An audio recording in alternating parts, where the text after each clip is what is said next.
कयामत के दिन पहला सवाल यह नहीं होगा कि आप कितना पैसा कमाते थे, आपके बच्चे कितने थे, आपकी बीवी कैसी थी, आपका परिवार कैसा था। दुनिया का पहला सवाल कयामत के दिन क्या होगा? इन्ना अव्वल मा युहासबु बिल अब्दु यौमल क़ियामति सलातु। बंदे से पहला सवाल नमाज के बारे में।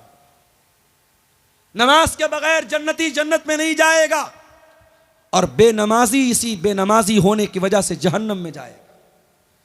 अल्लाह कुरान के 29वें पारे में कहता है, जब जन्नती जन्नत में चले जाएंगे, जहन्नमी जहन्नम में चले जाएंगे, जन्नती जहन्नमियों से सवाल करेंगे, मा सलककुम फी सकर, ऐ जहन्नमियों तुम जहन्नम में क्यों आए? तुमने कौन सा ऐसा गुनाह किया था तुम जहन्नम में चले आए? क़ालू लम नकु मिनल मुसल्लीन। तो जहन्नमी जवाब देंगे, हम नमाज नहीं पढ़ते थे। मेरे भाइयों, अगर नबी से मोहब्बत करते हो, नबी को नमाज से बहुत मोहब्बत थी। नबी जब टेंशन में होते थे तो बिलाल से कहते थे, या बिलाल अरिहना बिस्सलाह, ऐ बिलाल नमाज के जरिए हमारे दिल को सुकून अता करो। मेरे नबी जब टेंशन में होते थे नमाज में खड़े हो जाते थे, मुसल्ले पर खड़े हो जाते थे। नमाज के जरिए बंदा अपने रब से सबसे ज्यादा करीब होता है। मेरे नौजवान भाइयों, जिनको जॉब नहीं मिल रही है, जो गवर्नमेंट जॉब के लिए एग्जाम दे करके बैठे हैं और रिजल्ट के इंतजार में हैं, जो आईएएस की तैयारी कर रहे हैं, जो आईपीएस की तैयारी कर रहे हैं, जो यूपीएससी की तैयारी कर रहे हैं, जो बीपीएससी की तैयारी कर रहे हैं, जो नीट के एग्जाम की तैयारी कर रहे हैं, दुनिया की कोई भी टेंशन हो, आओ अल्लाह की बारगाह में सजदा तो करो, अल्लाह के आगे अपना सर तो झुकाओ, अपने रब से सजदे में मांग लो जो मांगना है।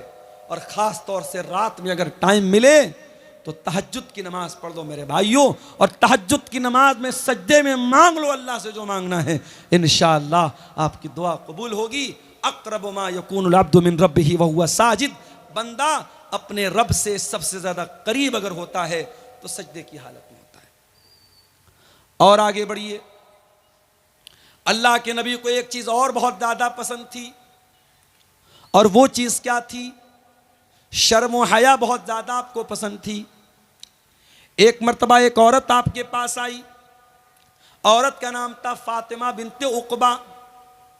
वो बैत लेने के लिए आई। उसने आकर के, पर्दे के उस पार औरत है, इस पार अल्लाह के नबी हैं। वो कहती है, अल्लाह के नबी मैं बैत करती हूँ। नबी ने कहा बैत करो, वो कहती है मैं बैत करती हूँ। आपने कहा बैत करो, अल्लाह के साथ शिर्क नहीं करोगी। उसने कहा हम अल्लाह के साथ शिर्क नहीं करेंगे। आपने कहा चोरी नहीं करोगी। उसने कहा चोरी नहीं करेंगे। आपने कहा ज़िना नहीं करोगी।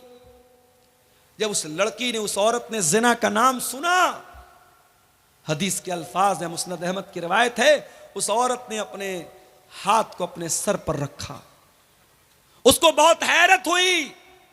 इज्जतदार औरत, शरीफ औरत, अच्छे खानदान की औरत ज़िना के बारे में सोच भी नहीं सकती है।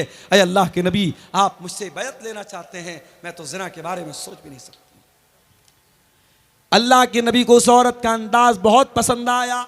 आपने हज़रत आयशा से कहा कि देखो कितनी शरीफ औरत है, कितनी इज्जतदार औरत है। ज़िना का नाम आया तो उसने फौरन सर पर हाथ रख लिया। उसके लिए ये तसव्वुर के बाहर की बात है, ये सपोज भी नहीं कर सकती, ये सोच भी नहीं सकती कि ज़िना करेगी वो औरत। और आज हालात क्या हैं? आज हालात ये हैं कि पहले के दौर में पूरे गांव में, पूरे इलाके में अगर किसी के बारे में ये सुन लिया जाए कि वो गलत काम कर रहा है या वो लड़की गलत काम कर रही है, पूरा गांव थूकता था उस लड़का और लड़की के ऊपर। और आज हालात ये है मेरे भाइयों, हालात ये हैं, गर्लफ्रेंड बॉयफ्रेंड ये कल्चर आम होता चला जा रहा है। और आज ज़िनाकारी और बदकारी को प्रमोट किया जा रहा है। आज रेलवे स्टेशन पर चले जाओ, बड़े बड़े पार्कों में चले जाओ, बड़े बड़े होटलों में चले जाओ, मुसलमान लड़कियां, मुसलमान लड़के आपको इस लानत में, इस बुराई में, इस दलदल में मुब्तला नजर आएंगे मेरे भाई। ये काफ़ी नहीं है। अल्लाह की तौहीद के साथ साथ, ला इलाहा इल्लल्लाह के साथ साथ हमें कलमे का जो दूसरा रुख है मुहम्मदुर रसूलुल्लाह, हमें उसका भी इकरार करना पड़ेगा, उसको भी मानना पड़ेगा। और जिस दिन हम जबान से ये कह देते हैं कि अशहदु अन्ना मुहम्मदुर रसूलुल्लाह, तो हम साथ में ये इकरार भी कर लेते हैं कि अब हम अपनी मर्जी के मालिक नहीं हैं। जो मन में आया, जो दिल में आया वो कर लिया, जो जी में आया वो खा लिया, जिस चीज का दिल चाहा उसको देख लिया। नहीं, जब आपने अशहदु अन्ना मुहम्मदुर रसूलुल्लाह कह दिया तो अब आपने अपने आप को लिमिटेड कर लिया, आपने इकरार कर लिया कि अब आप जनाब मुहम्मदुर रसूलुल्लाह सल्लल्लाहु अलैहि वसल्लम के लाए हुए दीन और लाई हुई शरीयत को फॉलो करने वाले हैं, उसके मानने वाले हैं। अब आप उस शरीयत के खिलाफ नहीं जाएंगे, उसकी मुखालफत नहीं करेंगे। इसलिए कि अल्लाह के आखिरी नबी अपनी मर्जी से, अपनी ख्वाहिश नफ्स से कुछ नहीं बोलते थे। यहां तक कि अल्लाह के नबी अगर गुस्से में भी कोई बात बोलते थे तो उस बात में भी अल्लाह का कोई हुक्म होता था, आप अपनी मर्जी से नहीं बोलते थे। वमा यंतिकु अनिल हवा इन हुवा इल्ला वह्युन यूहा। ओ लोगों, मेरा नबी अपनी मर्जी से, अपनी जबान से कुछ नहीं निकालता। उनकी जुबान से निकलने वाला हर लफ्ज हक होता है, हर बात सच्ची होती है। वो अल्लाह का पैगाम अपनी जबान से निकालते हैं। दुनिया में एक फिरका है जो कहता है कि साहब हम कुरान को मानते, हदीस को नहीं मानते। क्यों? कहते हैं कुरान ऑथेंटिक है, हदीस ऑथेंटिक नहीं है। क्यों भाई? कहते हैं नबी के दौर में कुरान तो लिखा गया, हदीस लिखी नहीं गई। गलत है ये बात। नबी के दौर में कुरान भी लिखा गया, नबी के दौर में हदीस भी लिखी गई। हजरत अब्दुल्ला बिन अम्र बिन आस कहते हैं, मैं अल्लाह के रसूल की हर बात को लिख लेता था। मुझे लोगों ने मना किया कि तुम हर बात को मत लिखा करो। अल्लाह के प्यारे नबी बशर हैं, इंसान हैं। हो सकता है कभी गुस्से की हालत में आपके मुंह से कोई नाजेबा बात निकल जाए, कोई ऐसी बात निकल जाए जो मुनासिब ना हो, इसलिए तुम नबी की हर बात को मत लिखा करो। हजरत अब्दुल्ला कहते मैंने लिखना बंद कर दिया। फिर मैंने ये बात जनाब मुहम्मदुर रसूलुल्लाह सल्लल्लाहु अलैहि वसल्लम को बताई कि अल्लाह के नबी, मैं आपकी हर बात को लिखता था, लोगों ने मुझे मना किया, अब मैं नहीं लिखता हूं। अल्लाह के प्यारे नबी ने क्या फरमाया? तिरमिजी की सही रिवायत है, आपने फरमाया उक्तुब वल्लज़ी नफ्सु मुहम्मदिन बियदिही मा यखरुजु मिन्हु इल्ला हक़्क़ुन। आपने फरमाया, अब्दुल्ला, मेरी हर बात को तुम लिख लिया करो, उस अल्लाह की कसम जिसके हाथ में मोहम्मद की जान है। अय अब्दुल्ला, मोहम्मद की ज़बान से जो भी निकलता है वो बरहक होता है, वो सच होता है, वो सत्य होता है, वो अल्लाह की तरफ से होता है। मोहम्मद गुस्से में भी अपनी मर्जी से कुछ नहीं बोलते। ये मकाम है जनाब मोहम्मद रसूलुल्लाह का। गुस्से में भी आप अपने मन से कुछ नहीं बोलते। जब आपने कलमा पढ़ा अशहदु अन्ना मुहम्मदुर रसूलुल्लाह, आपने इकरार कर लिया कि मैं उस नबी का मानने वाला हूं, उस नबी की लाई हुई शरीयत को मानने वाला हूं। इतना ही नहीं, जब आप ये कहते हैं कि हम मुसलमान हैं और जब आप ये कलमा पढ़ते हैं अशहदु अल्ला इलाहा इल्लल्लाह व अशहदु अन्ना मुहम्मदन अब्दुहु व रसूलुहु, जब आप ये कलमा पढ़ते हैं, ये कलमा पढ़ते ही आप इस बात की गवाही भी देते हैं कि मैं दुनिया में सबसे ज़्यादा अगर किसी से मोहब्बत करता हूं तो अल्लाह से करता हूं और उसके रसूल से करता हूं। अल्लाह से बढ़ के कुछ नहीं, रसूल से बढ़ के कुछ नहीं। इस कलमे का एक मतलब यह भी है, दुनिया में बहुत सारी चीज़ों से हम मोहब्बत करते हैं, माल से मोहब्बत करते हैं, औलाद से मोहब्बत करते हैं, माँ बाप से हमें मोहब्बत होती है, भाई बहनों की मोहब्बत होती है, बीवी बच्चों की मोहब्बत होती है, कारोबार की मोहब्बत होती है, धन दौलत की मोहब्बत होती है, घर मकान की मोहब्बत होती है, मगर एक मोहब्बत ऐसी है जो इन सारी मोहब्बतों से बढ़ करके। वो कौन सी मोहब्बत है? आइए कुरान का 10वां पारा खोलते हैं। सूरह तौबा की आयत नंबर 24 में अल्लाह फरमाता है, कुल इनकान आबाउकुम व अबनाउकुम व इख्वानुकुम व अज़वाजुकुम व अशीरतुकुम व अम्वालुन इक़्तरफ़्तुमूहा व तिजारतुन तख़शौन कसादहा व मसाकिन तरदौनहा। 8 चीज़ों का नाम लिया अल्लाह ने, और ये 8 चीज़ें वो हैं, दुनिया का कोई इंसान नहीं कह सकता कि इन 8 चीजों से मुझे मोहब्बत नहीं है। कुल इनकान आबाउकुम, ऐ नबी आप फरमा दीजिए, अगर तुम अपने बापों से मोहब्बत करते हो। कौन बेचारा है जो अपने बाप से मोहब्बत नहीं करता? हाँ, वही अपने बाप से मोहब्बत नहीं करेगा जिसके सीने में दिल नहीं पत्थर होगा। जिसके सीने में दिल होगा वो अपने बाप से नफरत नहीं कर सकता। एक बात बोलूं आपसे, जब मां बाप की बात आती है ना, तो आमतौर से मां की कुर्बानियों का नाम लिया जाता है। मां पेट में रखती है, मां जन्म देती है, मां दूध पिलाती है, मां गीले बिस्तर पे सो जाती है।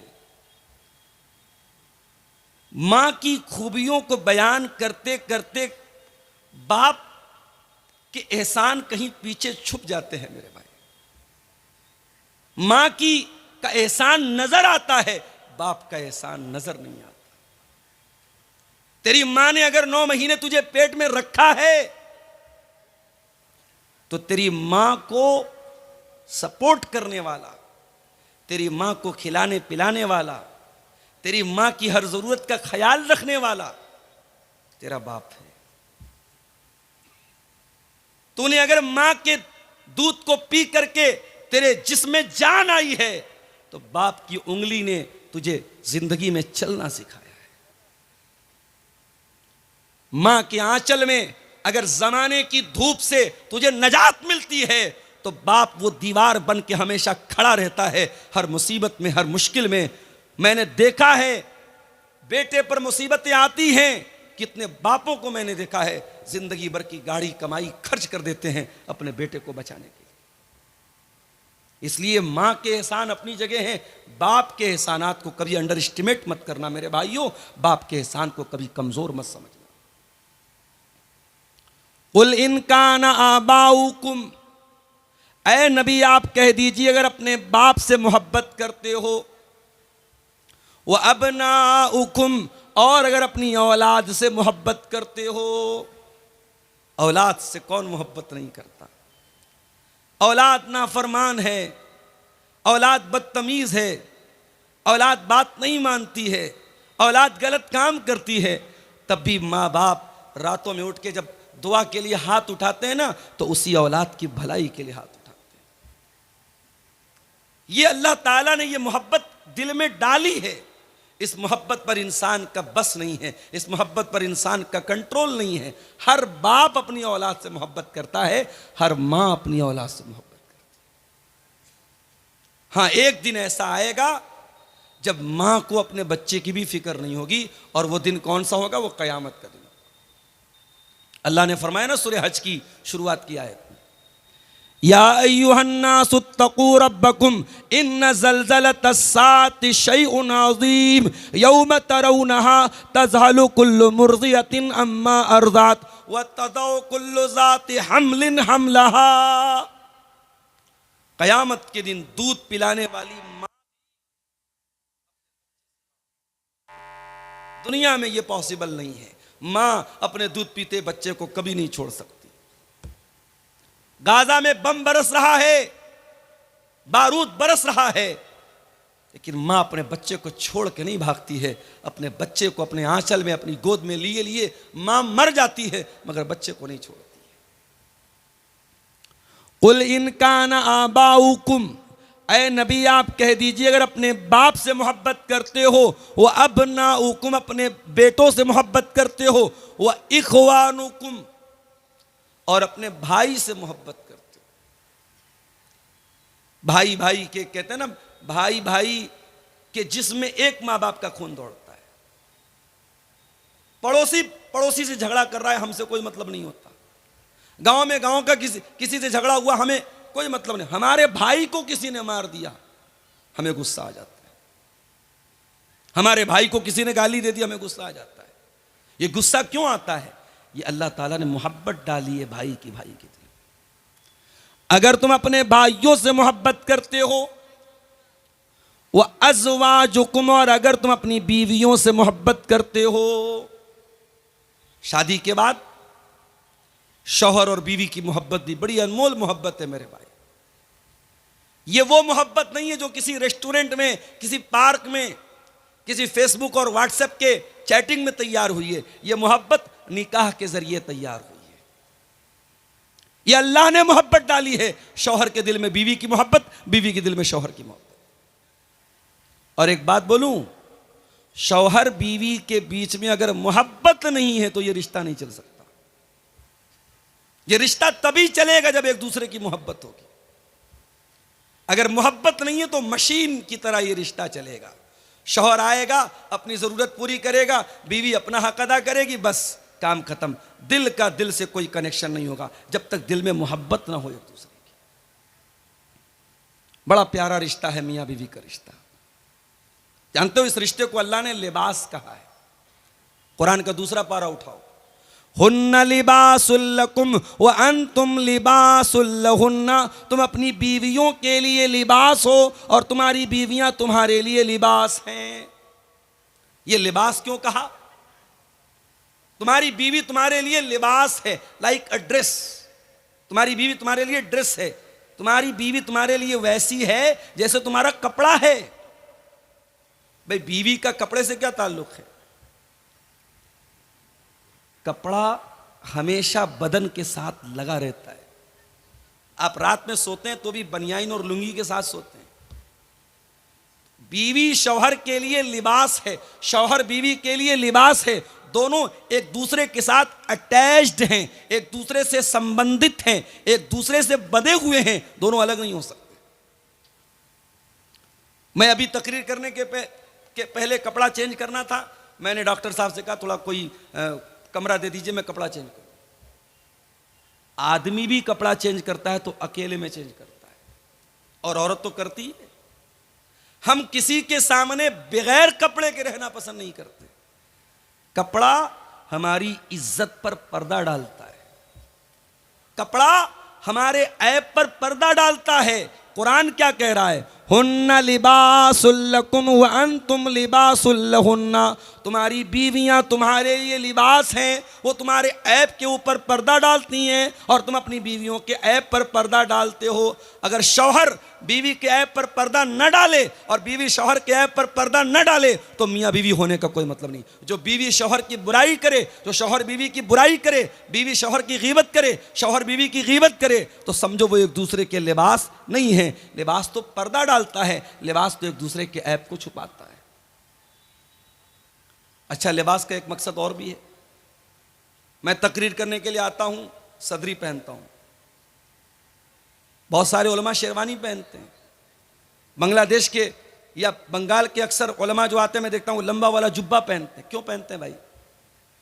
हर आदमी की अपनी एक चॉइस है, और इस्लाम ने इसीलिए लिबास में कोई लिमिटेशन नहीं रखी, कोई पाबंदी नहीं रखी कि आप कुर्ता ही पहनो, आप जुब्बा ही पहनो, आप पैंट शर्ट ही पहनो।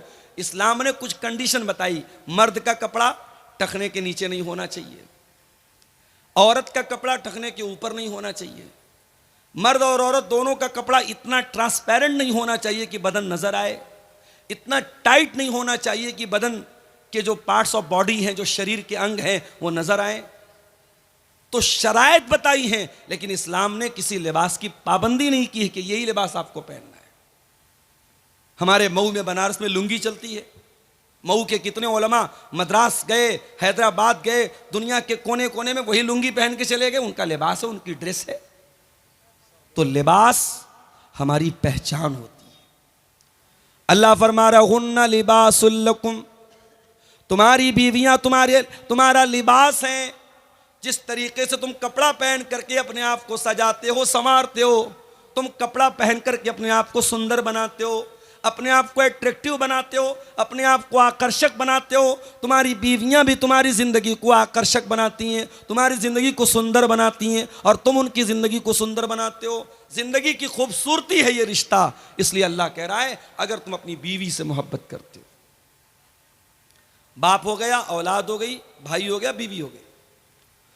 उसके बाद फरमाया वाशीरतुकुम, और अगर तुम अपने खानदान से, अपनी बिरादरी से, अपने कबीले से मोहब्बत करते हो। आपके यहाँ शेरशाबादी बिरादरी है, बहुत अच्छा मुझे लगता है जब मैं ये देखता हूँ। एक इत्तेहाद है।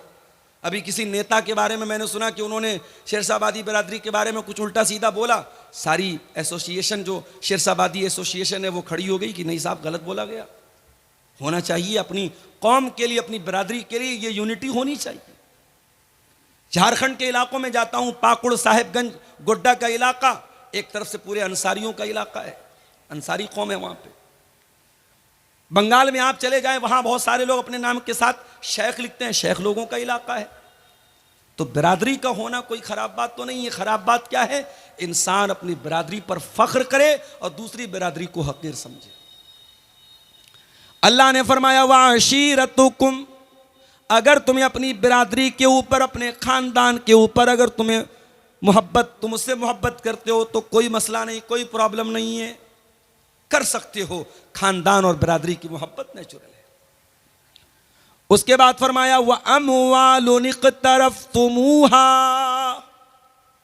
और वो माल जिसको तुम कमा कमा करके, मेहनत कर करके कमाते हो, लाते हो, अगर तुम अपने माल से मोहब्बत करते हो तब भी कोई प्रॉब्लम नहीं है। यह अलग बात है कि मेहनत से कमाया हुआ वो माल हमारा नौजवान जुए में जाकर के बर्बाद कर देता है, मेटा ओजोन में जाके बर्बाद कर देता है, क्रिप्टो करेंसी में ले जाके बर्बाद कर देता है। हमारे नौजवान को क्या चाहिए? बैठे बिठाए पैसा चाहिए। कोई कंपनी आती है, साहब 1 लाख रुपया लगा तो हर महीने 15,000 देंगे, हमारा नौजवान झट से तैयार हो जाता है। बैठे बिठाए पैसा किसको बुरा लगता है? मुंबई और हैदराबाद के मुसलमानों का करोड़ों रुपया, ऐसी ही एक कंपनी आई थी, उसने दावा किया था 1 लाख रुपया आप लगाओ, हम 3,000 रुपया हर महीने आपको देंगे, हम बिजनेस करेंगे, आपके पैसे से आपको प्रॉफिट देंगे। दुनिया का कौन सा ऐसा कारोबार है जिसमें सिर्फ प्रॉफिट होता है? मेरे भाई, कारोबार का मतलब प्रॉफिट और लॉस दोनों होता है। इंडियन शेयर मार्केट पिछले 1 महीने में धड़ाम धड़ाम गिर रही है, आज भी मार्केट काफी गिरी हुई है। तो मार्केट का काम है अप एंड डाउन होना, कभी चढ़ती है कभी उतरती है। कंपनी ने दावा किया कि नहीं साहब, आप हमारे यहाँ 1 लाख रुपया लगाओ, कभी 3,000 मिलेगा, कभी 3,100 मिलेगा, कभी 2,900 मिलेगा, एक नियर अबाउट आपको 3,000 रुपया मिलेगा। अब जिसके पास 10 लाख रुपया था, उसने सोचा यार 10 लाख लगा दो, 30,000 रुपया महीना मिलेगा। मुंबई के अंदर लोगों ने फ्लैट बेच दिया अपना, 50 लाख का फ्लैट था, बेच दिया कि 50 लाख लगाऊंगा, हर महीने 1.5 लाख रुपया मिलेगा, क्या बुरा है। मकान बेच दिया, फ्लैट बेच दिया, किराए पे रहने लगे। कंपनी सारे लोगों का पैसा लेके भाग गई, आज सब बेचारे रो रहे हैं। तो मेरे भाइयों, ये पैसा जो आप मेहनत से कमाते हैं, अपने नौजवानों से कहना चाहूंगा, इसको जुए में बर्बाद मत करना। ये मेटा ओजोन, ये क्रिप्टो करेंसी और ये शेयर मार्केट की बहुत सारी नाजायज शक्लें, शेयर मार्केट की सारी शक्लें नाजायज नहीं हैं, उसकी बहुत सारी शक्लें जायज भी हैं, उसको बैठ करके डिस्कस किया जा सकता है, लेकिन बहुत सारी शक्लें शेयर मार्केट की नाजायज हैं। तो शेयर मार्केट हो गई, क्रिप्टो मार्केट हो गई, इसी तरीके से आजकल ये जो है कमोडिटी मार्केट चल रही है, सोने और चांदी का कारोबार हो रहा है। इन तमाम चीज़ों में जो एक ये गारंटीड मुनाफा है, और ये है कि साहब हम पैसा लगा के करोड़पति बन जाएंगे, 100 रुपया लगा के 1000 कमा लेंगे, ये जुआ है। इसमें अपने पैसे को बर्बाद मत करो मेरे भाई। कुरान कह रहा है वह अमवालुन इक़्तरफ़्तुमूहा, अगर अपने माल से तुम मोहब्बत करते हो, जिस माल को तुम मेहनत से कमा कमा करके इकट्ठा करते हो। कोई इंसान अगर ये बोले साहब हमको माल से मोहब्बत नहीं है, झूठ बोल रहा है, वो झूठा है, मक्कार है। माल से मोहब्बत तो नेचुरल चीज है मेरे भाई। अब ये अलग बात है, किसी को माल से इतनी मोहब्बत होती है कि माल कमाने के चक्कर में हलाल हराम की परवाह भी नहीं करता। माल से इतनी मोहब्बत होती है, ज़कात नहीं निकालता, दान नहीं करता, चंदा नहीं करता। करोड़ों की हैसियत है, मोहल्ले में मदरसे का चंदा हो रहा है, मस्जिद का चंदा हो रहा है, ये 10,000 दे सकता है, ये 1 लाख दे सकता है, ये चंदा देता है 500 रुपया। इसके पास पैसा तो है, दिल नहीं है। तो किसी के दिल में माल की ज़्यादा मोहब्बत है, किसी के दिल में कम मोहब्बत है, मगर माल से मोहब्बत सबको है। उसके बाद फरमाया व तिजारतुन तख्शौन कसादहा, और ए ईमान वालों, अगर तुम अपने बिजनेस से, अपने कारोबार से, अपने व्यापार से, अपने धंधे से, अपनी दुकान से मोहब्बत करते हो, जिस कारोबार के बारे में तुम्हें यह डर होता है कि कहीं घाटा ना हो जाए, हर कारोबारी को यही डर रहता है घाटा ना हो जाए, तो ये 7 चीज हो गई।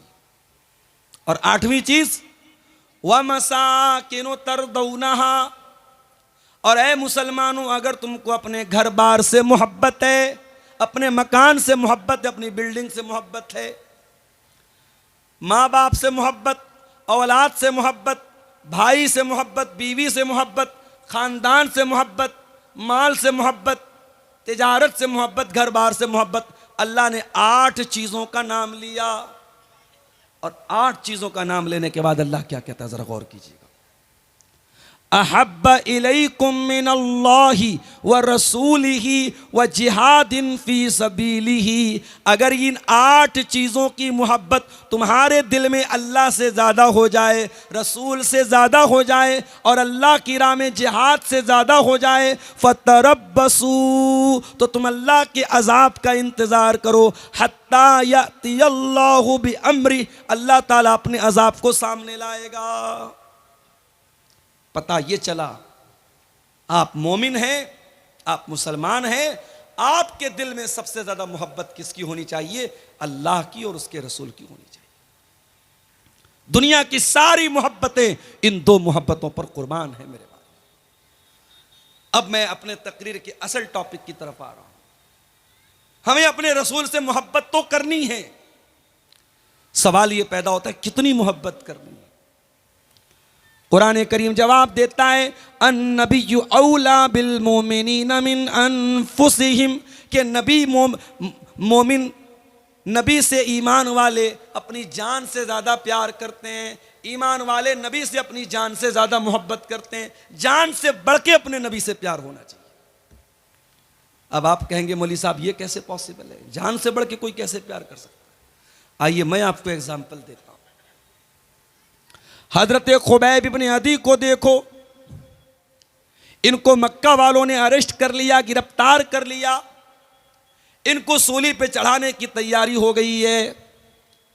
मक्का वालों ने कहा खुबैब कोई आखिरी ख्वाहिश, कोई अंतिम इच्छा अगर हो तो बता दो। कहा कि मैं 2 रकात नमाज पढ़ना चाहता हूं। कहा ठीक है 2 रकात नमाज पढ़ दो तुम। और आज भी दुनिया में तकरीबन हर कंट्री में, हर देश में फांसी देने से पहले और सजाए मौत देने से पहले मरने वाले की अंतिम इच्छा पूछी जाती है, और अगर पूरी करने लायक होती है तो पूरी भी करवाई जाती है। खुबैब इब्न अदी ने कहा मैं 2 रकात नमाज पढ़ना चाहता हूं। कहा ठीक है पढ़ लो। हजरत खुबैब इब्न अदी ने हल्की 2 रकात नमाज पढ़ी, सलाम फेरा। कहा है मक्का वालों, अगर इस बात का डर न होता कि कहीं तुम ये न समझने लगो मैंने मौत के डर से नमाज को लंबा किया है, तो मैं थोड़ी और लंबी नमाज पढ़ता। कहा है खुबैब एक बात बताओ, क्या तुम ये तसव्वुर कर सकते हो कि हम तुम्हें छोड़ दें और तुम्हारी जगह तुम्हारे नबी को सूली चढ़ा दें? नऊजुबिल्लाह। अगर तुम ऐसी बात अपने मुंह से निकाल दो कि ऐ लोगों मुझे छोड़ करके मेरे नबी को सूली पर चढ़ा दो, तो ऐ खुबैब हम गौर कर सकते हैं, हम विचार कर सकते हैं कि तुम्हें छोड़ दें। मेरे प्यारे साथियों, खुबैब इब्ने अदी को मालूम है थोड़ी देर में मुझे सूली पे चढ़ा दिया जाएगा, मेरी तिक्का बोटी कर दी जाएगी, मेरे बदन के टुकड़े टुकड़े कर दिए जाएंगे। ऐसे मौके पर खुबैब को ऑफर दिया जा रहा है, तुझे कुछ नहीं करना है, बस जबान से ये कहना है मेरी जगह मेरे नबी होते तो हम तुम्हें छोड़ सकते हैं, तो तुम बताओ तुम्हारी क्या राय है। खुबैब बिन अदी कहते हैं कि ऐ जालिमों, तुम मेरी जगह मेरे नबी को सूली पे चढ़ाने की बात करते हो, मैं तो ये भी गवारा नहीं करूंगा कि मेरी जान बच जाए और मेरे नबी के पांव में कांटा भी चुभोया जाए। तुम मेरी जगह मेरे नबी को सूली पे चढ़ाने की बात कर रहे हो, अरे ये तो बहुत दूर की बात है। खुबैब तो ये भी गवारा न करेगा कि खुबैब की जान को बख्श दिया जाए, खुबैब को रिहा कर दिया जाए और बदले में खुबैब के नबी के पांव में कांटा चुभोया जाए। अल्लाह अकबर, ये थी मोहब्बत, ये थी मोहब्बत। अन नबिय्यु औला बिल मोमिनीन मिन अनफुसिहिम, ईमान वाले अपने नबी से अपनी जान से ज्यादा प्यार करते। हजरत बिलाल को देखो मेरे भाइयों, नौजवान भाइयों, अपनी स्मार्टनेस पर, अपनी खूबसूरती पर, अपने हैंडसम होने पर, अपने गोरे गोरे रंग पर नाश करने वाले भाइयों और बहनों, अल्लाह ने अगर आपको खूबसूरत बनाया है बहुत अल्लाह का शुक्र अदा करो, मगर याद रखो खूबसूरती ये अल्लाह के यहाँ कोई काम आने वाली चीज नहीं है। अल्लाह के यहाँ आपकी शक्ल सूरत ये मैटर नहीं करती है, अल्लाह के यहाँ आपका अमल मैटर करता है, आपका कैरेक्टर मैटर करता है, आपका अकीदा मैटर करता है। बड़े स्मार्ट है, बड़े हैंडसम है, दुनिया में कोई देखता है बड़ी तारीफ करता है, यार ये बंदा बड़ा खूबसूरत लगता है, ये लड़की बड़ी खूबसूरत है। दुनिया वालों के कॉम्प्लीमेंट हासिल करने के लिए, दुनिया वालों की तारीफ हासिल करने के लिए अपने गोरे गोरे रंग पर नाश करने वालों, अपनी गोरी चमड़ी पर नाश करने वालों, बिलाल कोई गोरा तो न था, बिलाल कोई हैंडसम तो न था, बिलाल कोई स्मार्ट तो न था, बिलाल का रंग काला था। बिलाल हबशा के गुलाम थे, उनका मालिक उमैया बिन खल्फ उनको अरब की तपती हुई रेत पर लिटाता था और कहता था ए बिलाल हम तुम्हें छोड़ देंगे, बस एक बार तुम ये कह दो, इस्लाम का इनकार कर दो और मोहम्मद के दीन का इनकार कर दो और हमारे 360 बुतों की इबादत का इकरार कर लो, ऐ बिलाल हम तुम्हें छोड़ देंगे। ऐ बिलाल तेरे ईमान का क्या कहना, तेरी इस्तिकामत का क्या कहना, तेरे दिल में रसूल की मोहब्बत का क्या कहना। बिलाल उस तपती हुई रेत पर लेटे हुए हैं, सीने पर गरम पत्थर रखा हुआ है, बिलाल की सीने की चर्बी अरब की तपती हुई रेत में पिघल रही है, मगर बिलाल की जबान से क्या निकलता है, अहद अहद अहद, नहीं नहीं ऐ उमैया बिन खल्फ तू कान खोल करके सुन ले, मैं एक अल्लाह की तौहीद पर ईमान ला चुका हूं, अब तौहीद से कॉम्प्रोमाइज करने वाला नहीं हूं, अब तौहीद से समझौता करने वाला नहीं हूं। तौहीद से बढ़ के कुछ नहीं है मेरे भाई, मिनिस्टर का ओहदा भी नहीं है, गांव का प्रधानी तो छोड़ दो, विधायक की विधायकी तो छोड़ दो, सांसद की सांसदी तो छोड़ दो, मिनिस्टर की मिनिस्ट्री और बादशाह की बादशाहत ये तौहीद से बढ़ के नहीं है मेरे भाई।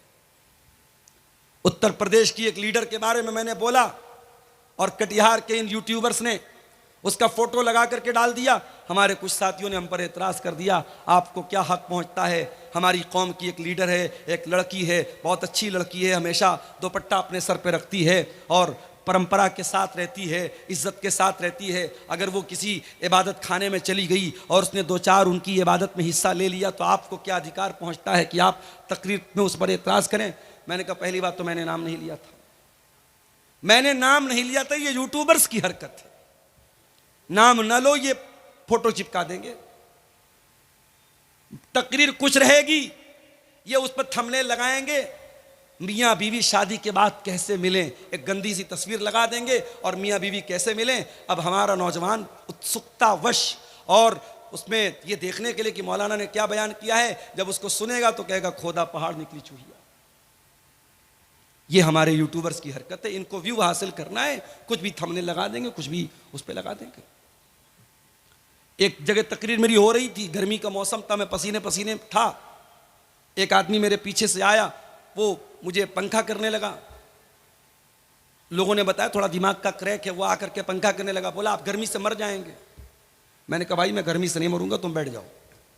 अब एक यूट्यूबर ने उस पर थंबनेल लगाया, तकरीर में हुआ हंगामा, मौलाना भड़क गए। अरे भाई किस पर भड़का मैं? तो कुछ भी चल रहा है आजकल। मैंने एक तकरीर में सिर्फ इतना बयान किया, उत्तर प्रदेश की एक लीडर के बारे में, मैंने नाम भी नहीं लिया। मैंने कहा एक लीडर है, मुसलमान लीडर हैं, बड़ा उनकी तारीफ हो रही कि साहब बहुत अच्छे परिवार से उनका संबंध है और बहुत सारे वोटों से जीत करके वो आई हैं और पार्लियामेंट में हमारी नुमाइंदगी कर रही हैं। उनका एक वीडियो मैंने देखा कि एक इबादत खाने में, गैर मुस्लिमों के इबादत खाने में दाखिल हुई और उनकी इबादत में उनके जो है जो धार्मिक क्रियाक्रम होता है उसमें शामिल हुई। मैंने कहा ये गलत है। एक सीधी सीधी बात सुन लो, अभी दिल्ली में ऑल इंडिया अहले हदीस कॉन्फ्रेंस हुई, मेरी तकरीर होने वाली थी वहां, बनारस से मेरी फ्लाइट थी, मैं नहीं जा सका। उस कॉन्फ्रेंस में मेरी तकरीर का जो टॉपिक था वो क्या था? इस्लाम और मजहबी रवादारी, इस्लाम एंड रिलीजियस टॉलरेंस। इस्लाम दूसरे के मजहब के बारे में हमें अपने अंदर बर्दाश्त का मादा पैदा करने का हुक्म देता है, ये मेरा टॉपिक था। तो मैं उस तकरीर में जो बात बयान करने वाला था, जो मैंने नोट्स बनाए थे, उसमें एक बात मैंने ये भी लिखी थी कि रवादारी का मतलब, टॉलरेंस का मतलब ये नहीं है कि मैं आपके मजहब पर अमल करूं, आप मेरे मजहब पर अमल करें। नहीं, टॉलरेंस तो ये है आप अपने धर्म पर अमल करें, मैं अपने मजहब पर अमल करूं, ना मुझे आपके मजहब पर कोई एतराज हो, ना मैं आपके मजहब को कुछ बुरा भला कहूं और ना आप मेरे मजहब के साथ कोई छेड़छाड़। ये टॉलरेंस है। हमारे यहां टॉलरेंस का मतलब क्या समझ लिया कि साहब जब कोई गैर मुस्लिम कुरान पढ़ेगा तब टॉलरेंस है और जब कोई मुसलमान वेद गीता और रामायण पढ़ेगा तब टॉलरेंस है। नहीं मेरे भाई, मुसलमान अपनी नमाज पढ़े और गैर मुस्लिम अपनी पूजा पाठ करे, ईसाई अपने चर्च में जाकर के आराम से इबादत करे, सिख मजहब का मानने वाला अपने गुरुद्वारा में जाकर के अपनी पूजा करे, जैन मजहब का मानने वाला अपने एतबार से इबादत करे, और हमें किसी के इबादत करने पर और किसी के त्यौहार मनाने पर हमें कोई एतराज़ ना हो। ये टॉलरेंस है, ये रवादारी है, ये भाईचारा है और इस भाईचारे को हम भारत में फैलाना चाहते हैं और इसको बढ़ावा देना चाहते हैं। तो तौहीद से कोई कॉम्प्रोमाइज नहीं किया जाएगा। हजरत बिलाल ने तौहीद से कॉम्प्रोमाइज नहीं किया, तपती रेत पर लिटा दिया गया, मगर बिलाल ने तौहीद को नहीं छोड़ा। मेरे भाई, मेरे प्यारे साथियों, सबसे बढ़ करके अगर मोहब्बत करना है तो अल्लाह से करना है और रसूल से करना है। और जब हम और आप रसूल से मोहब्बत करते ही हैं तो एक बात और समझ लीजिए, दुनिया वालों का एक दस्तूर है, कायदा कानून है, इंसान जिससे मोहब्बत करता है उसको क्या पसंद है क्या नापसंद है, इस बात का भी ख्याल करता है कि नहीं करता है। मिसाल के तौर पे मैं आता हूं आपके सीमांचल में, आपको मालूम है यूपी से ताल्लुक है मेरा, बिहार बंगाल में चावल ज्यादा इस्तेमाल होता है। मैं आता हूं, लोग पूछते मौलाना साहब चावल खाबे ना रोटी खाबे? मैं कहता हम दोनों खाबो, रोटी भी खाबो चावल भी खाबो। तो अब आप ये क्यों पूछते हैं अपने उलमा से कि आप क्या खाएं? कि आपको ये लगता है कि भाई मौलाना है, हमारे मेहमान हैं, हमें इनकी पसंद और नापसंद का ख्याल करना चाहिए। अब हमें पसंद है मछली, हमें पसंद है मुर्गा, और आप ला के रख दे भंटे की और बैगन की सब्जी, तो हमें थोड़ी पसंद आएगी। हम तो आप ला के रख देंगे, हम खा लेंगे, मगर हमें नागवार गुजरेगा। तो जब हम नबी का कलमा पढ़ते हैं और नबी से मोहब्बत करते हैं तो क्या हमें और आपको यह जानना नहीं चाहिए कि हमारे नबी को क्या पसंद था और क्या नापसंद था? आज की हमारी तकरीर का ये एक टॉपिक का किस्सा है कि नबी को क्या पसंद था और क्या नापसंद था, इस पर हम थोड़ी सी रोशनी डालेंगे। आइए हम हदीस की किताबों को उठाते हैं। अल्लाह के प्यारे नबी, जंग ओहद का मैदान है, इस्लाम की दूसरी लड़ाई चल रही है, ओहद की लड़ाई। अल्लाह के प्यारे नबी अल्लाह की बारगाह में दुआएं कर रहे हैं और दुआ में अल्लाह के नबी कहते हैं अल्लाहुम्मा हब्बिब इलैनल ईमान, ऐ अल्लाह मेरे दिल में ईमान की मोहब्बत पैदा कर दे। वज़य्यिनहु फी क़ुलूबिना, और ऐ अल्लाह ईमान को मेरे दिल में मुज़य्यन कर दे, ईमान को सजा दे, ईमान को अट्रैक्टिव बना दे। पता ये चला कि नबी को ईमान से बहुत मोहब्बत थी। नबी को यह पसंद था कि लोग ईमान ले आए। सीमांचल वालों, मनसाही और कटिहार के लोगों, मैं आपसे सवाल करता हूं, आप ये बताइए कि ईमान किसको बोलते हैं? कितने लोग हैं उनसे सवाल करो, साहब ईमान किसको बोलते हैं? नहीं मालूम। चलिए आपको बता देता हूं ईमान किसको बोलते हैं। ईमान 6 चीजों को बोलते हैं। अंतुमिना बिल्लाही व मलाइकतिही व कुतुबिही व रुसुलिही वल यौमिल आखिर वल क़द्रि खैरिही व शर्रिही। 6 चीजों को मानने का नाम ईमान है। अल्लाह को मानना, उसके फरिश्तों को मानना, उसके रसूलों को मानना, उसकी किताबों को मानना, क़यामत के दिन को मानना और तकदीर को मानना। इन 6 चीजों को माने बगैर कोई मोमिन नहीं हो सकता, कोई ईमान वाला नहीं हो सकता। और यह भी नोट कर लो, ईमान सिर्फ दिल की आस्था का नाम नहीं है। ईमान दिल से मानने को भी कहते हैं और ज़बान से इकरार करने को भी कहते हैं और अमल करने को भी कहते हैं। अगर कोई ज़बान से इकरार करता है और दिल से सच नहीं मानता तब भी मोमिन नहीं है। कोई दिल से सच मानता है, ज़बान से इकरार नहीं करता है तब भी मोमिन नहीं है। और अगर कोई ज़बान से इकरार भी करता है, दिल से तस्दीक भी करता है और अमल नहीं करता है तो ईमान वाला तो है मगर कमज़ोर ईमान वाला है, क्योंकि अमल से ईमान घटता और बढ़ता है। ईमान घटता और बढ़ता है। जलसे में आप आए, तकरीर आपने सुनी, आपका ईमान बढ़ गया। घर गए, मोबाइल में देखने लगे, यूट्यूब पर कोई उल्टी सीधी चीजें आपके सामने नजर से गुजर गई, फेसबुक पर कोई चीज आप देखने लगे, अब दीन और ईमान का लेवल कमजोर होने लगा। ईमान का लेवल फ्लक्चुएट करता है, अप एंड डाउन होता है। इसीलिए अल्लाह कुरान में कहता है, इन्नमल मुमिनून अल्लज़ीना इज़ा ज़ुकिरल्लाहु वजिलत क़ुलूबुहुम।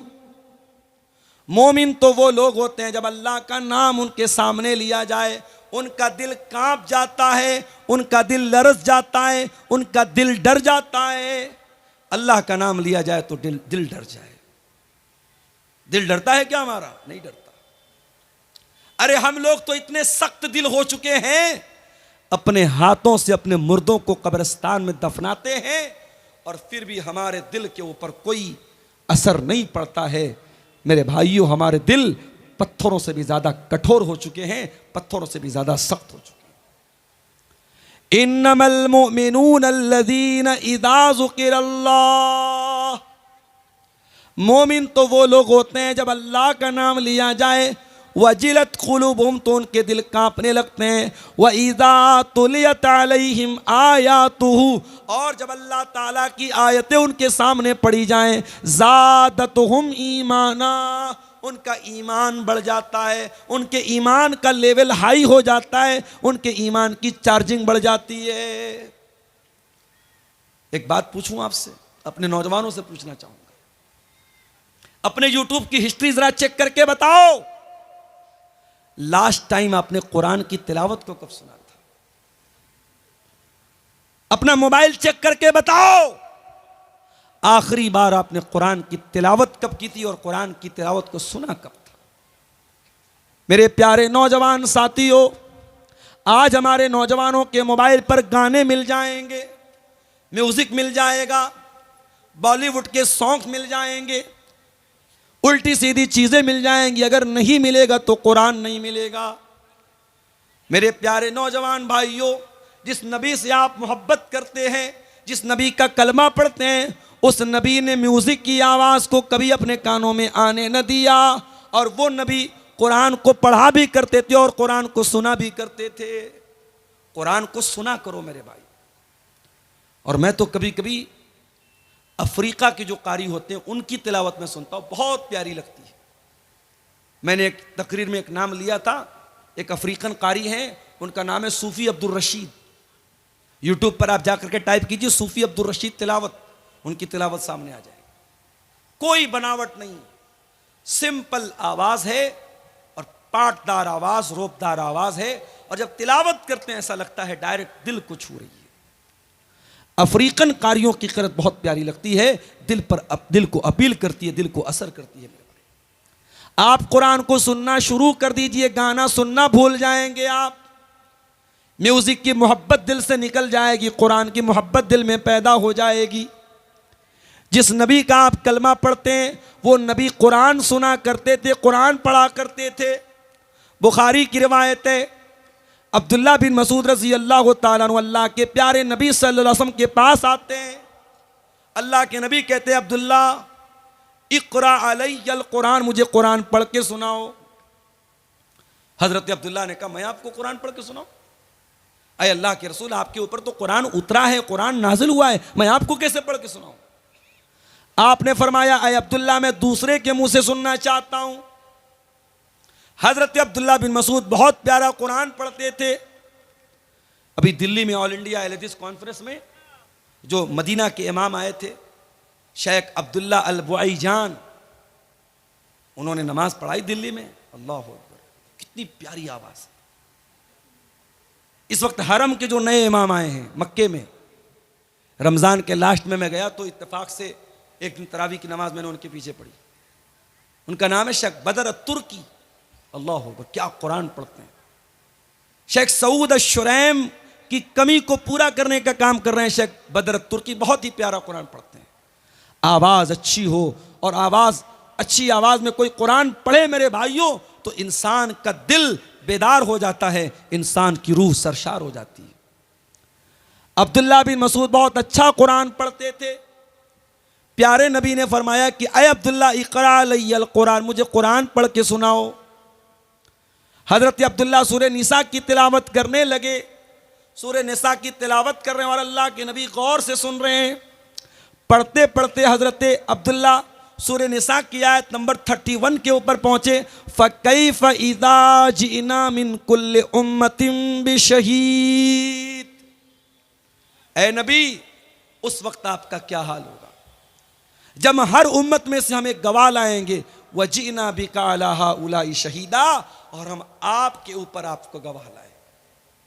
जब इस आयत पर पहुंचे अब्दुल्ला बिन मसूद, कहते अल्लाह के नबी ने फरमाया, हस्बुक अलान, आए अब्दुल्ला रुक जाओ, बस करो। कहते मैंने नजर उठा के देखा, फ़इज़ा अयनाहु तज़रीफ़ान, अल्लाह के प्यारे नबी की दोनों आंखों से आंसू बह रहे थे। अल्लाह के नबी रो रहे थे। क्यों रो रहे थे? जिम्मेदारी का एहसास था आपके कंधे पर। आपको इस बात का एहसास था कि इतनी बड़ी जिम्मेदारी मेरे कंधे पर डाली जाएगी। माफ करना मेरे भाइयों, आज हमारे अंदर कमी है किसी चीज की, तो जिम्मेदारी के एहसास की कमी है। जलसा कराने वालों से कहना चाहूंगा, बहुत अच्छा काम करते हैं आप। कोई जलसे की कमेटी का सदर है, कोई सेक्रेटरी है, कोई खजांची है। मैं कहीं प्रोग्राम में जाता हूं, लोग बड़े फख्र से कहते हैं, शेख साहब मैं जलसे का नाजिम हूं, मैं जलसे का सदर हूं, मैं मदरसे का नाजिम हूं। लोग फख्र करते हैं, लोग नाज करते हैं। मैं कहता हूं मेरे प्यारे भाइयों, अल्लाह ने आपको जिम्मेदार बनाया है, इस जिम्मेदारी पर फख्र मत किया करो, इस जिम्मेदारी को निभाने की कोशिश किया करो। आपके इसी कटिहार के इलाके में जलसा हो रहा है और जलसे का बहुत बड़ा गेट लगाया जा रहा है, और एक तरफ मौलाना जरजीत साहब की और एक तरफ मेरी बड़ी बड़ी फोटो उस गेट पर लगा करके पूरी दुनिया में उसको पब्लिश किया जा रहा है। क्यों? लोग तो हमसे सवाल करते हैं। मेरे पास फेसबुक पर, व्हाट्सएप पर सैकड़ों लोगों ने सवाल किया कि आप क्यों नहीं मना करते। आज गेट लग रहा है, कल स्टैचू बनना शुरू हो जाएगा। बुराइयां इसी तरीके से मेरे भाइयों, बुराइयां जब शुरू होती हैं ना, बहुत छोटी शक्ल में होती हैं, फिर वो धीरे धीरे अंडे देती हैं, बच्चे देती हैं। पहले आपके कटिहार में जलसे नहीं होते थे, फिर धीरे धीरे जलसों के पोस्टर में, इश्तिहार में फोटो डालने का सिस्टम आया। मुझसे लोग फोटो मांगते हैं, जलसा कमेटी के लोग, मैं कहता हूं नहीं, मैं फोटो नहीं दूंगा। मगर आज के ज़माने में फोटो हासिल करना कौन सा मुश्किल काम है। आप गूगल पे अब्दुल गफ्फार सलफी लिखे, बहुत फोटो आ जाएंगे आपके सामने। फोटो ले लिया लोगों ने, लेके पोस्टर पे डाल दिया, अब लोग तो मुझसे पूछते हैं, अब्दुल गफ्फार साहब आपने क्यों परमिशन दी, क्यों जा? मैंने कहा भाई मैं मना करता हूं, मगर ये जलसे वाले माने तब तो। और अभी आपके इसी इलाके में एक प्रोग्राम होने वाला है और बड़े बड़े गेट पर कद आदम साइज का हमारा और मौलाना जर्जी साहब का फोटो लगा दिया लोगों ने। अब साहब वो लोग मुझसे पूछ रहे हैं कि आप लोग मौलवी हैं कि नेता हैं, क्या हैं आप? जिम्मेदारों से कहना चाहूंगा, जलसे की कमेटी के लोगों से कहना चाहूंगा, आप कोई राजनीतिक प्रोग्राम नहीं करते हैं, कोई पॉलिटिकल प्रोग्राम नहीं है, आप एक रिलीजियस फंक्शन, एक धार्मिक आयोजन, एक मजहबी प्रोग्राम करते हैं। और जब मजहबी प्रोग्राम करते हैं तो मजहब के दायरे में रह करके काम कीजिए। मैं हर तकरीर में बोल रहा हूं, सीमांचल के जलसों में पाई जाने वाली खराबियों पर शायद, मैं दावा तो नहीं करता हूं, शायद जितना मैंने बोला है शायद किसी दूसरे वक्ता ने, किसी दूसरे मुकर्रिर ने बोला होगा। ये औरतों का जमघट, ये लड़कियों का सड़कों पर लाइन लगा करके एक दूसरे के सामने खड़ा होना, ये औरतों का लड़कियों का बैठ करके खरीदारी करना, ये जवान लड़कियों का सज संवर करके प्रोग्राम में आना, मैंने हर बात को लेकर के टोका है, मना किया है, इतराज किया है। मगर वो कहावत है, भैंस के आगे बीन बजाओ भैंस खड़ी पगुराए, भैंस की तरह हम और आप हो चुके हैं मेरे भाई। जिम्मेदार हो तो ये जिम्मेदारी आपके गर्दन पर एक बहुत बड़ी अमानत है, इस अमानत के बारे में सोचो मेरे भाई। जलसा करा रहे हो, जलसे के अंदर कोई ऐसा काम न हो कि कल कयामत के दिन अल्लाह आपसे पूछे कि तू जलसे का सदर था, तू जलसे का सेक्रेटरी था, तू कमेटी में था, तूने ये काम क्यों होने दिया। और मैं ये भी बता दूं, मुझे मालूम है 500 लोग 1000 लोग जलसे में आते हैं, इसमें ज्यादातर लोग इंटरटेनमेंट करने आते हैं, मनोरंजन करने आते हैं। किसकी तकरीर कैसी थी, बंगला वक्ता कैसा बोला, उर्दू वक्ता कैसा बोला, अब्दुल गफ्फार साहब कैसा बोले, फला साहब कैसा बोले, बस वो इसी मकसद के लिए आते हैं। मगर मैं ये भी जानता हूं इन हजारों लोगों की भीड़ में शायद अल्लाह मेरी तकरीर को सुन करके किसी एक बंदे को हिदायत दे दे। वल्लाह मैं नहीं जानता कि इस मैदान में मैं जो भी मेहनत कर रहा हूं, ये मेहनत अल्लाह के यहाँ कबूल होगी कि नहीं। कल रात में उत्तर प्रदेश में सिद्धार्थनगर में प्रोग्राम था, नेपाल बॉर्डर के करीब, बनारस से 300 किलोमीटर दूर। वहां मैं दोपहर में क्लास करता हूं, बाई कार वहां रात में 10 बजे पहुंचता हूं, रात में 1 बजे वहां से तकरीर करने के बाद उसी कार से बनारस वापस आता हूं, सुबह 7:30 बजे घर पहुंचता हूं, फिर बैग लेता हूं, मदरसे जाता हूं, मदरसे बच्चों को पढ़ाता हूं, फिर मदरसे से डायरेक्ट आपके बिहार के लिए निकल जाता हूं। मुझे पूरी रात बिस्तर नसीब नहीं हुआ मेरे भाई। मैं ये नहीं कहता कि मैं बहुत कुर्बानी दे रहा हूं, लेकिन जो मेहनत हो रही है हमें नहीं मालूम कि अल्लाह इसको कबूल करेगा। हम तो दुआ कर सकते हैं, उम्मीद कर सकते हैं मेरे भाई। मगर वल्लाह बता रहा हूं, जब कटिहार में, पूर्णिया में, अररिया में, किशनगंज में कहीं पर भी कोई नौजवान मिलता है और कहता है शेख साहब आपकी तकरीर सुनते सुनते मैं पहले नमाज नहीं पढ़ता था, अब नमाज पढ़ने लगा, पहले जुआ खेलता था, अब जुआ खेलना बंद कर दिया, पहले गलत लाइन में था, अब उस लाइन मैंने छोड़ दिया। ऐसा लगता है आय अल्लाह ये रातों का जागना, ये आराम कुर्बान करना, ये लंबे लंबे सफर करना, ये अपनी जान को खतरे पे डालकर कोहरे के मौसम में इतने लंबे लंबे बाई रोड सफर करना, आय अल्लाह शायद ये सफर, ये मेहनत अगर किसी एक बेनमाजी के नमाजी बनने से और किसी एक गलत इंसान के सही राह पे आ जाने से अगर ये मेहनत तेरी बारगाह में कबूल हो जाए तो शायद इसी के बहाने हमारा बेड़ा पार हो जाए। मेरे प्यारे भाइयों, जिम्मेदारी बहुत बड़ी चीज है। अल्लाह के प्यारे नबी के सामने कुरान पढ़ा गया, आप रोने लगे, क्यों? क्योंकि कयामत के दिन आपके सामने वो जो जिम्मेदारी होगी उस जिम्मेदारी को याद करके अल्लाह के प्यारे नबी रोने लगे और आपकी आंखों से आंसू बहने लगे। नबी से मोहब्बत करते हो तो नबी की पसंद का ख्याल करो। नबी को कुरान पढ़ना बहुत पसंद था, नबी को कुरान सुनना बहुत पसंद था। और आगे बढ़िए, अल्लाह के प्यारे नबी फरमाते हैं हुब्बिब इलैया मिन दुनियाकुम सलास, मुझे दुनिया में 3 चीजें बहुत पसंद हैं। अन्निसा, औरतें बहुत पसंद हैं। अब आप कहेंगे मौलाना साहब इसका क्या मतलब हुआ, अल्लाह के नबी ये क्यों कह रहे हैं मुझे औरतें बहुत पसंद हैं? इसका तो गलत मतलब भी कोई निकालने वाला निकाल सकता है? नहीं। नबी ने कहा कि दुनिया में औरतें पसंद हैं, इसका मतलब पहले समझ लीजिए कि अल्लाह के नबी क्या कहना चाहते हैं।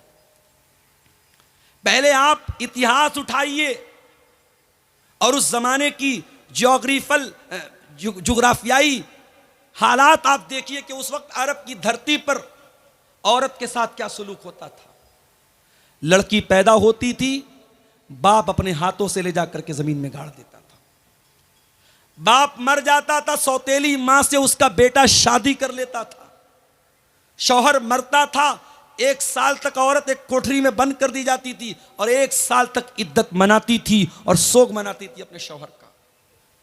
जानवरों की तरह, घोड़े और गधों और बैल की तरह औरत बिकती थी मार्केट में। मेरे प्यारे साथियों, उस सोसाइटी के अंदर अगर महिलाओं को उनका स्थान किसी ने दिया है, महिलाओं को का अगर उनका सही मकाम दुनिया को किसी ने बताया है, तो वो जनाबे मोहम्मद रसूलुल्लाह सल्लल्लाहु अलैहि वसल्लम में। आपने औरत का मकाम बयान किया। आपने कहा औरत अगर बेटी है तो उसका ये मकाम है, औरत अगर माँ है तो उसका ये मकाम है, औरत अगर बहन है तो उसका ये मकाम है। नबी ने औरत की हर हैसियत को दुनिया के सामने बयान किया। इसलिए अल्लाह के नबी कह रहे हैं, मुझे दुनिया में औरतों की मोहब्बत मेरे दिल में डाली गई है। औरत पर अत्याचार हो, औरत पर जुल्म हो, औरत को मारा जाए, औरत को पीटा जाए, ये मेरे नबी को पसंद नहीं है। दुनिया में बहुत सारे बड़े बड़े लोग आए। गांधी जी का नाम हमारे देश में बहुत बड़ा नाम है। गांधी जी को कहा जाता है साहब महात्मा गांधी। बहुत बड़े बड़े नाम आए। बड़े बड़े लोगों की एक पहचान ये होती है कि साहब वो ब्रह्मचारी होते हैं, औरत से दूर होते हैं, उनकी जिंदगी में बीवी बच्चे नहीं होते हैं। हमारे नबी ने हमको ये नहीं सिखाया। हमारे नबी ने शादी भी की, हमारे नबी के बच्चे भी पैदा हुए। तो अल्लाह के नबी कह रहे मुझे दुनिया में औरत बहुत पसंद है। अन्निसा वत्तीब, और दूसरी चीज जो मुझे बहुत ज्यादा पसंद है, खुशबू बहुत पसंद है। अल्लाह के नबी को खुशबू बहुत पसंद थी और इसीलिए कोई खुशबू अगर तोहफे में दे तो ले लेना चाहिए। खुशबू का तोहफा लौटाना नहीं चाहिए। खुशबू का तोहफा रिजेक्ट नहीं करना चाहिए। कोई तोहफे में खुशबू दे तो ले लेना चाहिए। उसके बाद तीसरी चीज क्या है? जो इलत कुर्रतु ऐनी फिस्सलाह, नमाज मेरी आंखों की ठंडक है। नमाज मेरी आंखों की ठंडक है। अब जरा सीने पर हाथ रखो, दिल पर हाथ रखो और बताओ, कल फजर, जुहर, असर, मगरिब, इशा 4 टाइम की नमाज में से आपने कितने टाइम की नमाज पढ़ी है? आप दिल पर हाथ रख के बताओ। अगर आपको यह लगता है कि नहीं मौलवी साहब मैं बहुत बड़ा कारोबारी हूं, मैं बहुत बड़ा बिजनेसमैन हूं, बहुत बड़ा व्यापारी हूं, मुझे नमाज पढ़ने का टाइम नहीं मिल रहा था, तो माफ करना मेरे भाई, आपके कारोबार से बढ़ करके नमाज है, नमाज से बढ़ करके आपका कारोबार नहीं है। अल्लाह ताला कुरान करीम में कहता है, मेरे मुत्तकी बंदे वो हैं, मेरे परहेजगार बंदे वो हैं, रिजालुल्लाह तुलहीहिम तिजारतु वला बैउन अन जिक्रिल्लाह। मेरे मुत्तकी बंदे वो हैं, उनका कारोबार, उनका लेन देन उनको नमाज से गाफिल नहीं करता है। वो नमाज अपने टाइम पर पढ़ते हैं, कारोबार के बावजूद, लेन देन के बावजूद वो नमाज के मामले में कभी कोई लापरवाही नहीं करते हैं। यखाफून यौमन ततक़ल्लबु फीहिल क़ुलूब वल अबसार, उनके दिल में अल्लाह का डर होता है, उनके दिल में क़यामत के दिन का डर होता है। क़यामत के दिन पहला सवाल यह नहीं होगा कि आप कितना पैसा कमाते थे, आपके बच्चे कितने थे, आपकी बीवी कैसी थी, आपका परिवार कैसा था। दुनिया का पहला सवाल क़यामत के दिन क्या होगा? इन्ना अव्वल मा युहासबु बिल अब्दु यौमल क़ियामति सलातु, बंदे से पहला सवाल नमाज के बारे में। नमाज के बगैर जन्नती जन्नत में नहीं जाएगा और बेनमाजी इसी बेनमाजी होने की वजह से जहन्नम में जाएगा। अल्लाह कुरान के 29वें पारे में कहता है, जब जन्नती जन्नत में चले जाएंगे, जहन्नमी जहन्नम में चले जाएंगे। जन्नती जहन्नमियों से सवाल करेंगे, मा सलककुम फी सकर, ऐ जहन्नमियों तुम जहन्नम में क्यों आए? तुमने कौन सा ऐसा गुनाह किया था तुम जहन्नम में चले आए? कालू लम नकु मिनल मुसल्लीन, तो जहन्नमी जवाब देंगे, हम नमाज नहीं पढ़ते थे। मेरे भाइयों, अगर नबी से मोहब्बत करते हो, नबी को नमाज से बहुत मोहब्बत थी। नबी जब टेंशन में होते थे तो बिलाल से कहते थे, या बिलाल अरिहना बिस्सलाह, ऐ बिलाल नमाज के जरिए हमारे दिल को सुकून अता करो। मेरे नबी जब टेंशन में होते थे नमाज में खड़े हो जाते थे, मुसल्ले पर खड़े हो जाते थे। नमाज के जरिए बंदा अपने रब से सबसे ज्यादा करीब होता है। मेरे नौजवान भाइयों, जिनको जॉब नहीं मिल रही है,